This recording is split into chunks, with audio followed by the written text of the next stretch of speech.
నీ పేరేంటి? Yeah, so my name is Prabhas. Prabhas. Okay. Okay. అందరూ సినిమా హీరోలు ఉన్నారు యాక్చువల్గా.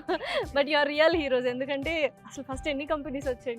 యా సో ఫస్ట్ నాకు ఎన్ని కంపెనీస్ వచ్చాయని చెప్పడం కంటే ఫస్ట్ మా ఫ్యామిలీ బ్యాక్గ్రౌండ్లో చాలామంది ఐటీ బ్యాక్గ్రౌండ్ నుంచే ఉన్నారు. సో నేను ఇంటర్ నుంచి కూడా వాళ్ళని చూసి నేను కూడా ఒక ఐటీ ఇండస్ట్రీలోకి ఎలాగైనా వెళ్ళాలి అని చెప్పేసి అప్పటి నుంచే రీసెర్చ్ చేసేవాడిని. సో నేను చూసిన కోర్సులన్నా ఏమొచ్చినా సరే టూ ఎక్స్పెన్సివ్ ఉండేవి, అయినా సరే మా ఫాదర్ ఉండి చేసేవారు. ఒకసారి నేను ఇక్కడ ఆదిత్యలో కరికులం చూశాక మా ఫాదర్ మేము కూడా నిజంగా చాలా షాక్ అయ్యాం. ఇంత మంచి కరికులం ఆదిత్య వాళ్ళు ఇంత తక్కువ అఫోర్డబుల్ ప్రైజెస్తో పేరెంట్స్ ప్రొవైడ్ చేస్తారంటే అది not a easy things. So మా ఫాదర్ అక్కడ జాయిన్ చేశారు. స్టార్టింగ్ ఫ్రమ్ మా ఫస్ట్ సెమ్ మాకు సర్టిఫికేషన్స్ చేయించేవారు. ప్రతి సెమ్లో కూడా మినిమం 2 సర్టిఫికేషన్స్ అన్న సార్ ప్రొవైడ్ చేయించేవారు.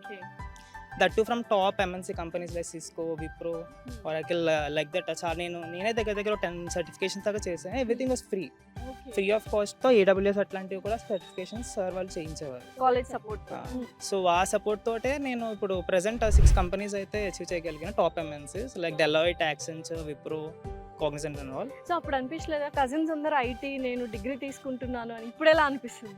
ఐ మీన్ వాళ్ళని చూసాక నేను డిగ్రీకి వచ్చాను యాక్చువల్లీ. Okay, done. సో వాళ్ళ గైడెన్స్ కూడా ఇచ్చారు. మా కజిన్స్ నా కజిన్స్ ఇక్కడ చదివిన వాళ్ళు కూడా ఉన్నారు. అప్పుడు మా కజిన్స్ టైంలో కూడా వాళ్ళు కూడా మల్టిపుల్ కంపెనీస్ క్రాక్ చేసి ఇచ్చారు.